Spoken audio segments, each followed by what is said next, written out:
এই এলাকায় আমার কোনো দল নাই, চরাঞ্চলে আমার কোনো দল নাই। আপনারা দেখবেন এখন পর্যন্ত নির্বাচন করছি 1.5 বছর।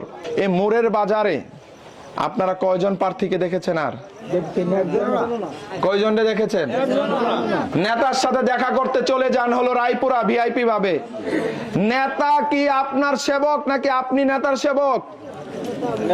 হ্যাঁ, আমরা একটা দাসত্বের কালচার নিয়েছি যে রাজা প্রজার মতো একটা আচরণ আমাদের মধ্যে হয়। কিন্তু খেয়াল করে দেখবেন ভোটের মালিক কে? জনগণ ভোটের মালিক। জনগণের কাছে ভোট নিতে হলে কাকে আসতে হবে?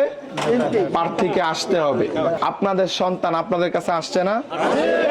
আপনাদের সন্তান প্রত্যেকটা এলাকায় না হলে 20 বার করে গিয়েছে। রায়পুরা 24টা ইউনিয়নে 20 বার গিয়েছি।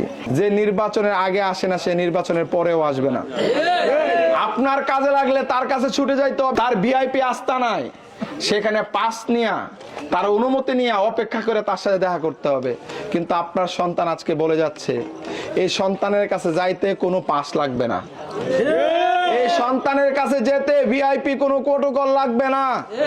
এই সন্তানের কাছে যখন মন চায় তখন যাবেন, যখন মন চায় তখন ফোন দেবেন, এটা লাগবে সেটা লাগবে বলবেন, এগুলো সব উন্মুক্ত থাকবে।